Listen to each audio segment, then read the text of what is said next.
Hi guys, thanks for tuning in to another episode of Nuggets News. We've got some very special guests today. We've got David Martin from Power Ledger. How you going, David? Good mate, how are you? Very good, thanks. And we've got Eddie and Dave from Greenwood Solutions, who have recently partnered up with Power Ledger as well. How are you going, guys? Yeah, good. Thanks. How you Yeah. going? So, do you guys want to start off and give us a bit of a quick introduction of what Greenwood Solutions is, how you heard about Power Ledger and the project that you've got going on? Yeah, look, so I mean, we're an energy efficiency company.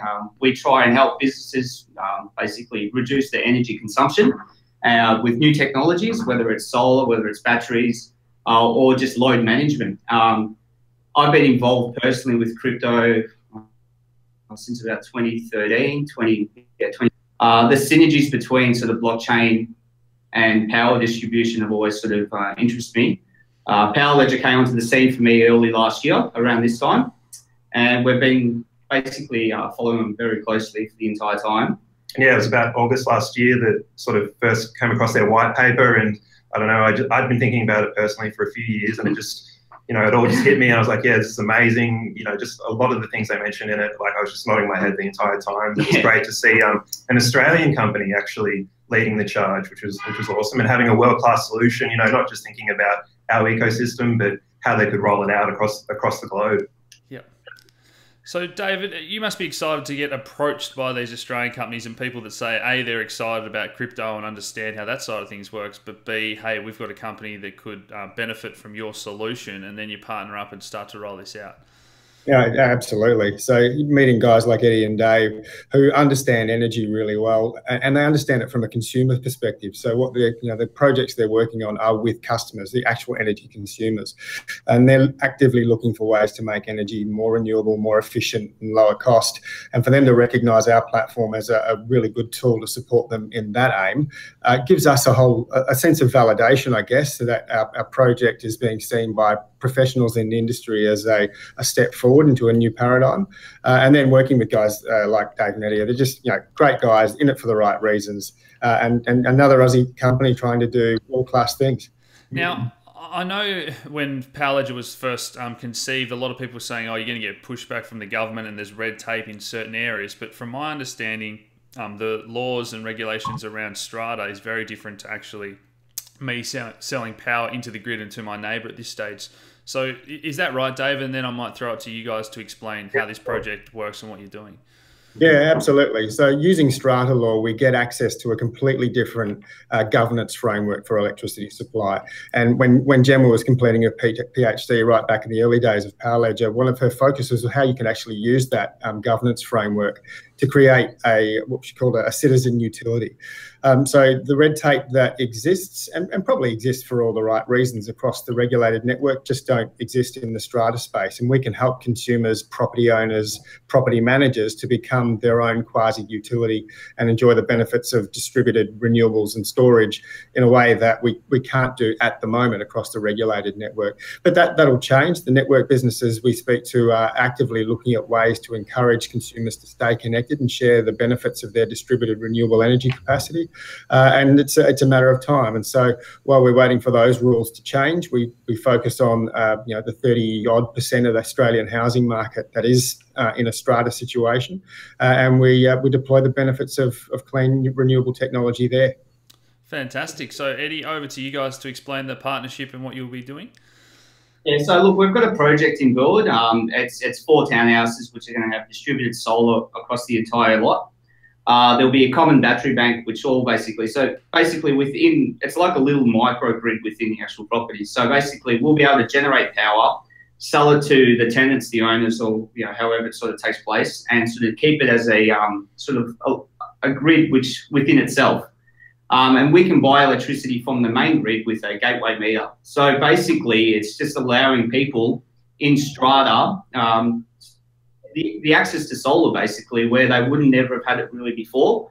It's sort of just, yeah, I mean, that's pretty much it, really. And yeah, it took a while to sort of nut it out, but we sort of came to the conclusion that, having a shared battery bank is really the way to go, and having individual solar systems for each unit. Yeah.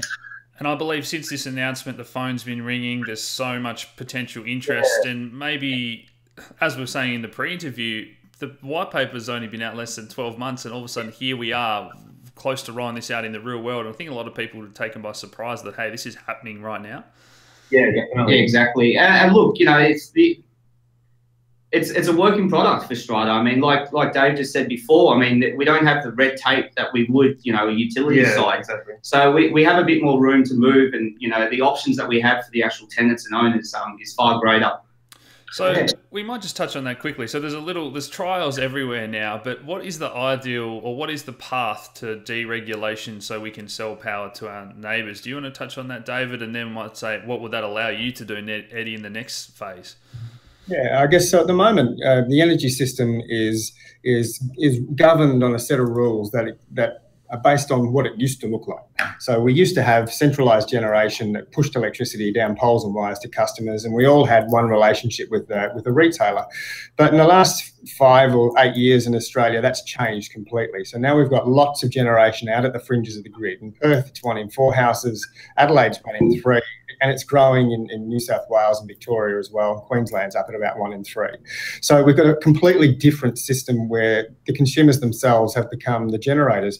And the rules just need to change. He says just need to change, but to reflect that people are contributing energy into the grid and should be rewarded for the investments that they're making in capacity. At the moment, if you've got spare energy, you spill it to the grid, you get 5 or 6 cents. And then when you come home, you've got to pay your 27, 28, 29 cents for the electricity that you've contributed to the grid. So, those rules need to change to reflect the value of the investment that consumers have made in distributed renewable technology. But that's a work in progress. Once that does change, we can set up a whole range of relationships like the one Eddie's talking about within the microgrid that it's attached to the network, but in streets and suburbs and communities where consumers can become part of the energy supply matrix. So I'm sitting down with some government representatives in Tasmania, and that's one thing we're going to talk about, because what would that enable for a business like you, Eddie? How quickly could you start to really roll this out across the population? It's the message. I mean, it's a selling point to potentially. I'll give you an example. We're talking to a school at the moment, installing a large solar system, and what we brought up was potentially if we can get something like PowerLedge over the line. Normally, schools have like a zoning where parents have to live within the region of the school. The catchment, yeah. Yeah, exactly. So if we had a scenario where the school could install a large solar array and had the ability to be able to sort of utilise PowerLedge on a utility scale, network scale in that localised area, the parents of the school and the actual school itself could actually transact with energy with each other, basically. They're the scenarios that we can start to throw up, and that's just one of many. Potentially there's heaps of other stuff. Localized councils, with all their council buildings within an area, having solar on each building and batteries, and being able to share that energy amongst each other. That's what it creates. It's a selling point, and it benefits the consumers at the end of the day, and that's what we're trying to do, is bring the market back to the consumers. Because at the moment, the consumers don't really have a say in what they have, what they pay in electricity, which is the problem. Yeah. Absolutely. So that's been fantastic, guys. So I'm just going to bring David over to the big screen now and hand it over to you for a bit of an exclusive, David. And this announcement's going out later today about the same time as this interview. So you've announced a partnership with KEPCO, Japan's largest private energy company. Is that correct? That's right. KEPCO is the Kansai Electric Power Company based in Osaka, and they were using the PowerLedger platform initially in a trial with just 10 households to create what they call a VPP, a virtual power plant. So exactly the conversation that Eddie was just pointing to with the allusion to the school scenario, using those 10 households that have PV and storage to help manage the local grid by giving them the command to either generate and export electricity or to consume electricity if demand is low, in a way that supports the local network. And using the PowerLedger platform, they can give the consumer that incentive by paying them for their behaviour in real time. So this sort of technology has been available for a period of time, but without the ability to remunerate a consumer for their behaviour, then the consumer behaves in a way that's in their best interest. So they generate electricity when they can, they store it, and they only rely on the grid for peak demand or when their system fails. So it makes the network really hard to manage, really hard to control power quality, and the guys in Japan will be using this virtual power plant to manage power quality and security down at a really discrete distribution level. And for us, it's a huge step. It might sound like a small scale, but it's with an enormous utility in Japan in a huge market. And it's a recognition, I think, by the industry generally that that model I described earlier with a centralised plant pushing energy to consumers has broken, and we need to investigate new models where the consumers become a really important part of the energy supply. So, yeah, as you said, it's a small trial, but I believe all your trials are going really well. It opens up access to potentially millions of consumers in a country like Japan. And we spoke about the regulation and red tape in Australia, but you just sort of, I see it as planting seeds everywhere, and the interest is just going to grow exponentially once people see, as you said, that this model, it's actually a pretty simple concept and it works really well. So you must be so excited about all these different things going on in different regions now. If we don't get that regulation straight away in Australia, it can work so well in all these other countries. Yeah, I think I'm really positive that the change will come in Australia, and Australia will probably lead the world in this place. It's already leading the world in the penetration of distributed renewables. It's a slow moving environment. The energy system is glacial in the way things change. But our consumers are the ones disrupting this industry, not people like me or people like Eddie and Dave. It's the consumer that's making the choice to say we want to do these things differently.